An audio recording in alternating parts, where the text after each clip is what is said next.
तीन मुल्क हैं, हमसाया मुल्क हैं, पाकिस्तान, ईरान, अफगानिस्तान। तीनों मुल्क इस वक्त हालत जंग में हैं, जबकि दूसरी जानिब इसराइल और अमेरिका, और इसराइल और अमेरिका जो है वो ईरान पर हमलावर हैं, और ईरान जवाबन तकरीबन 12-13 मुल्कों पर हमला आवर है। और इस वक्त मजमूई तौर पर इस वक्त दोनों तरफ, ईरान के अंदर भी अमेरिका और इसराइल की तरफ से भी हजारों मिसाइल दागे गए हैं, हजारों मिसाइल। और अब तक तकरीबन 4 दिन के अंदर अंदर 2000 फिजाई हमले हो चुके हैं ईरान में। और अगर इन 2000 फिजाई हमलों को हम 4 दिन में तकसीम करें, 96 आवर्स में तकसीम करें, 96 घंटों में, तो हर 3 मिनट के बाद ईरान पर एक हमला हो रहा है।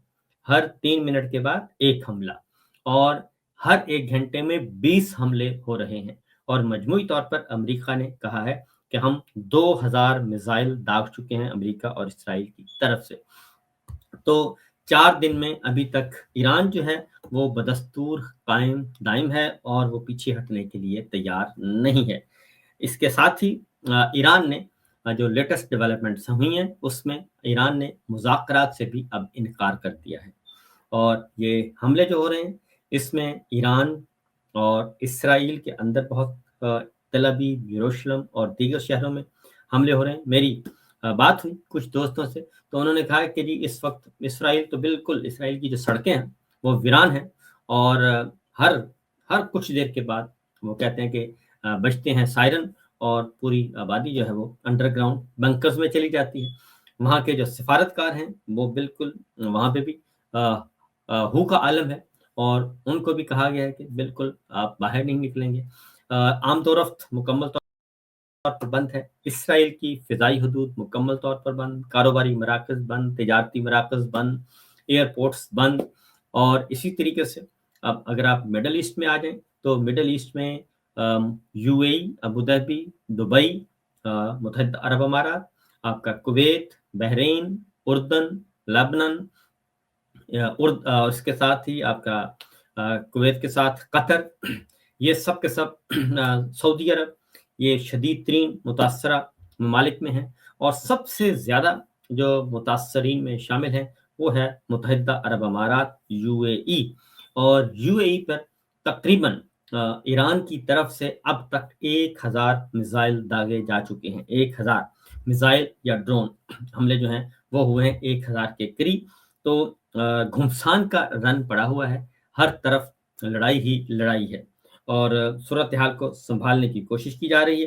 तो जो तसव्वुर किया जा रहा था, जो अमेरिका ने, सदर ट्रंप ने खास तौर पे, और नेतन्याहू ने जो एक असेसमेंट की थी, जो अंदाजे लगाए थे, और जो बताया गया था, उसका उश्रे अशीर भी उनको कामयाबी हासिल नहीं हुई। यानी कि उनको 10वां हिस्सा तो क्या, उनको 1% भी अभी तक कामयाबी हासिल नहीं हुई, बल्कि उल्टा नुकसान हो गया है। उन्होंने शहीद कर दिया ईरान के सुप्रीम लीडर को, रूहानी लीडर को। और उनकी शहादत के बाद अमेरिका ने और नेतन्याहू ने, जो जिसको वो सबसे बड़ा अपना दुश्मन समझते थे, और उनका ख्याल था जैसे ही आयतुल्लाह खामनाई जो हैं उनको हम मार देंगे तो उसके बाद ईरान में एक इनकलाब बर्पा हो जाएगा, और अवाम बाहर निकल आएगी, ईरानी अवाम, और उसके बाद वहाँ पे फौजी बगावत हो जाएगी, सब के सब हाथ पांव फूल जाएंगे। रजा पहलवी बाहर बैठे थे, उनकी फ्लाइट तैयार थी, वो बगावत के लिए कह रहे थे, ईरान की फौज को कह रहे थे कि उठ खड़े हों, हथियार फेंक दें। सदर ट्रंप भी बार बार कह रहे थे कि क्या हथियार फेंक दें, और अवाम को कह रहे थे उठ खड़े हों, लेकिन उसमें से कुछ भी ना हो सका। और जो ईरान की क़यादत है, उनका जो सिस्टम है, जो इदारे मजबूत हैं, वो कायम दायम रहे, और उन्होंने भरपूर तरीके से जवाब दिया। इदारों की मजबूती, क्योंकि देखें अफराद जो हैं वो कहते हैं आते जाते रहते हैं, अफराद अहम नहीं होते। अगर आप किसी भी मुल्क का सिस्टम मजबूत है, उसका इदारा मजबूत है, उसका इंफ्रास्ट्रक्चर मजबूत है, जो उनकी रियासती मशीनरी जिसे कहते हैं, और चेन ऑफ कमांड मौजूद है, और तरतीब से रखा हुआ है, तो उसके बाद फिर आप कि ये इस तरह के हमले जो हैं वो आपको कमज़ोर नहीं कर सकते। और दूसरा ये कि शख्सियात वो कहते हैं आती जाती रहती हैं। ये सबक हमें सीखना चाहिए हमारे जनरल आसिम मुनीर साहब को, क्योंकि वो इदारों को कमज़ोर कर रहे हैं और अपने आप को तगड़ा कर रहे हैं। वो कहते हैं मैं नागुज़ीर हूँ और मुझे जारी और सारी रहना चाहिए।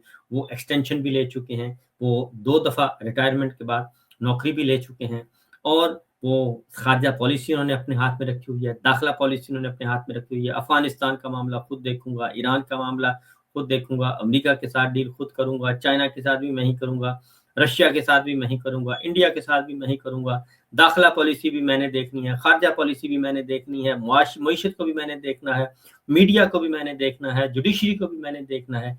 ये सारा कुछ जो है उनको सीखना चाहिए। और यूएई जो है उसने भी ये यकीन दहानी करवाई है यूएई ने ईरान को कि हमारी फ़िज़ाई हदूद ईरान के ख़िलाफ़ इस्तेमाल नहीं होगी और ये बैकडोर चैनल पे मामला चल रहे हैं। ये दिखाइएगा जी, ये यूएई अपनी फ़िज़ाई हदूद ईरान पर हमले के लिए इस्तेमाल नहीं होने देगा।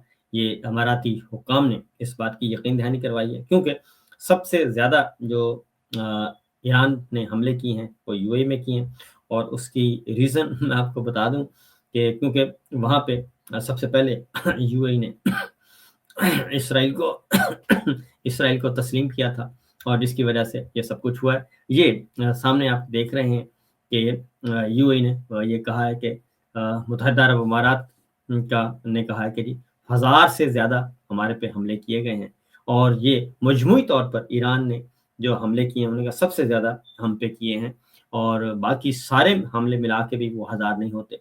तो इसका मतलब है कि मामलात ईरान के और यूएई के मामलात काफ़ी ज़्यादा ख़तरनाक है।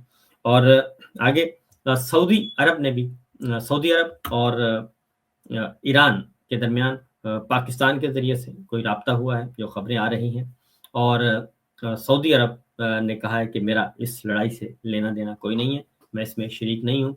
तो ना ही सऊदी अरब में कोई फ़ौजी अड्डा है, इसलिए हमें टारगेट ना किया जाए। तो उसका नतीजा ये निकला है कि अब खबर आ रही है कि शायद अब ईरान और सऊदी अरब के दरमियान आपस में कोई हमला नहीं होगा, ईरान कोई हमला नहीं करेगा। ये क्योंकि बहुत सारी चीज़ें जो हैं फिर एक और जो सबसे बड़ी इम्पोर्टेंट डेवलपमेंट हुई है जी, चाइना जो है वो एक्टिव है, चाइना भी और रशिया भी, लेकिन चाइना बहुत ज़्यादा एक्टिव है। चाइना के वज़ीर ख़ारजा का राब्ता हुआ है टेलीफ़ोनिक राब्ता हुआ है इसराइल के वज़ीर ख़ारजा के साथ और ये सबसे इम्पोर्टेंट जो डेवलपमेंट थी। ये आप ज़रा दिखा दीजिएगा जी कि चीन और इसराइल के वज़राए ख़ारजा का राब्ता हुआ है और उसमें ज़ाहिर है 1 पॉइंट एजेंडा है, ये जो जंग है, तो चीन ने इसराइल और अमेरिका की तरफ से ईरान की खिलाफ जो फ़ौजी हमलों की मुखालफत की है और उन्होंने कहा कि ताकत का इस्तेमाल इस मसले को सही मानों में हल नहीं कर सकता और इसके बजाय नए मसाइल संगीन नताइज के साथ जन्म लेंगे और चीन ने खबरदार किया है इसराइल को कि वो इस लड़ाई को ख़त्म करे और चीन ने कहा है कि जंग के शोले अगर ये मज़ीद फैलेंगे और काबू से बाहर होंगे, तो फिर इनको रोकना मुमकिन नहीं होगा। लिहाज़ा इस सारी सिचुएशन को फौरी तौर पे हमले जो हैं वो बंद किए जाएँ। चीनी वज़ीर ख़ारजा ने इसराइल के वज़ीर ख़ारजा से ये बात कही है और मुकम्मल तौर पर दूसरा, चाइना ने ईरान के साथ बात करके आबनाए हर्मज़ में जो थे जी ये आबनाए हर्मज़ को बंद किया हुआ था, वहाँ पे ऑयल टैंकर्स को रोका हुआ था, तो तरसील रुकी हुई थी। तो चाइना और ईरान की आपस में बात हुई है, तो ईरान ने चाइना के ऑयल टैंकर्स को इजाज़त दे दी और इस तरीके से चाइना ने अपना जो है एनर्जी का क्राइसिस अब उसको नहीं होगा और इसीलिए धमकी दी है अमेरिका ने, सदर ट्रंप ने धमकी दी है कि अगर आपने हर्मुज़ ना खोली तो फिर हम इसको बज़रिया ताकत जो है वो खुलवाने की कोशिश करेंगे। तो इन शॉर्ट ये है कि मामला गड़बड़ है, सिचुएशन अंडर कंट्रोल नहीं है। अब ये सारी सूरत-ए-हाल में जी अब सवाल ये पैदा होता है कि हमारे आसिम मुनीर साहब कहाँ हैं? क्योंकि आसिम मुनीर साहब ख़ास तौर पे क्योंकि शहबाज शरीफ साहब भी खुद भी कहते हैं और डीजीआईएसपीआर भी खुद कहते हैं कि इस वक़्त इस सारे सिस्टम के कर्ता-धर्ता जो हैं, वो हमारे फ़ील्ड मार्शल हैं اور भरपूर किस्म की प्रेस कॉन्फ्रेंसें भी करते हैं। लेकिन अभी तक कोई भी प्रेस कॉन्फ्रेंस DDISPR से आपकी तरफ से अभी तक नहीं आई है, चीफ चॉइस साहब की तरफ से कि वो प्रेस कॉन्फ्रेंस करें। ना ही अफगानिस्तान के बाद उन्होंने कोई प्रेस कॉन्फ्रेंस की है और ना ही ये जो क्राइसिस चल रहा है इसमें प्रेस कॉन्फ्रेंस की है। तो अवाम जो है, अवाम नहीं बल्कि सियासी ज़ोमा भी पूछ रहे हैं। तो जावेद हाशमी साहब ने भी ये सवाल उठाया है और बड़ा संजीदा सवाल उठाया है। उन्होंने कहा कि पूछना ये था कि डोनाल्ड ट्रंप के पसंदीदा field marshal Asim Munir Washington में अपने पसंदीदा सदर के लिए नोबेल पीस प्राइज दिलवाने की तगोदौ में मसरूफ है या रावलपिंडी ही में मौजूद है। ईरान में जंग जारी है और पूरा पाकिस्तान ईरान के साथ इसराइल और अमेरिका के खिलाफ खड़ा है। ऐसे में Fateh Hindustan field marshal general हाफिज सैयद आसिम मुनीर शाह का मंजर आम से गायब हो जाना कुछ समझ नहीं आया। तो ज़ाहिर है कि जब आप हर चीज़ को अपने हाथों में लेंगे और कंट्रोल करेंगे, तो फिर ये सवालात तो ज़रूर उठेंगे कि हमारे फील्ड मार्शल कहाँ हैं और DDISPR की तरफ से अभी तक कोई स्टेटमेंट क्यों नहीं आया। और न सिर्फ स्टेटमेंट नहीं आया, बल्कि प्रेस कॉन्फ्रेंस भी नहीं की। ये प्रेस कॉन्फ्रेंस होनी चाहिए, बताना चाहिए, एतमाद में लेना चाहिए।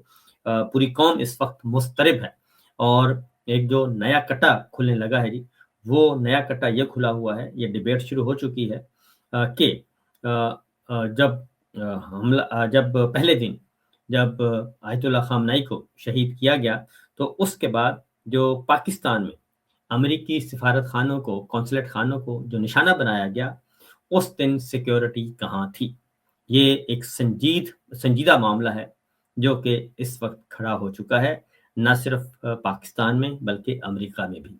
और लाहौर से तो बाकायदा तौर पे एक वो भी शॉट भी हमारे पास मौजूद है। तो ये देखें ये अब कराची के कौंसलेट खाने के बारे में उन्होंने ये तस्लीम कर लिया कि इस तरीके से आए थे और जब वो अमेरिकन कौंसलेट खाने में पहुंच गए, तोड़-फोड़ की, तो उसके बाद फिर ये कार्रवाई की खुद अमेरिकन मैरीन्स ने। तो सवाल ये उठाया जा रहा है कि वो सारे के सारे किधर थे? हमारी सिक्योरिटी जो है, पुलिस किधर थी? सिंध पुलिस किधर थी? लाहौर पुलिस किधर थी? ये सवाल ये उन्होंने उनका स्टेटमेंट पूरे का पूरा है। उन्होंने कहा जी मुसल्लह फसादियों ने कराची पाकिस्तान में, ये दोबारा दिखाइएगा जी ज़रा कि अमरीकी कौंसल खाने पर धावा बोलने की कोशिश की। उन्होंने हिफाजती हसार पैरामीटर्स को तोड़ दिया, आग लगाई और उन्होंने सोचा कि ये 1979 का दौर है, लेकिन ऐसा नहीं। अमरीकी मैरियंस ने इनका सामना किया और एक ऐसा पैगाम दिया जो पूरी दुनिया ने अभी सुना। और अमेरिका के अपने दिफा ना करने के दिन अब खत्म हो चुके हैं। हम अपनी ताकत के लिए पहचाने जाएंगे और जो कोई भी अमेरिका को नुकसान पहुंचाने की ख्वाहिश रखता है, वो इसकी कीमत सीख ले। एक मैरिन के तौर पर मैं आपको वो बात बताऊंगा जो हर मैरिन पहले से जानता है। आपकी सरजमीन को हाथ नहीं लगा आप अमरीकी सरजमीन को हाथ नहीं लगा सकते, ना कराची में और ना ही ज़मीन पर कहीं भी। तो ये जो है मामला, ये सवाल जो है अब ये पाकिस्तान के अंदर भी और पाकिस्तान के बाहर भी ये मसला बढ़ता जा रहा है कि ये आखिर हमारे जो सिक्योरिटी है वो कहाँ थी। और तो और मैं आपको एक और शॉर्ट सुनवाने की कोशिश करता हूँ। ये देखें, ये भी आ गया, ये सवालात जो उठाए जा रहे हैं और अमरीकी व्हाइट हाउस के साबिक तर्जुमान ने भी ये सवाल उठाए हैं। वो ज़रा दिखा दीजिएगा जी ताकि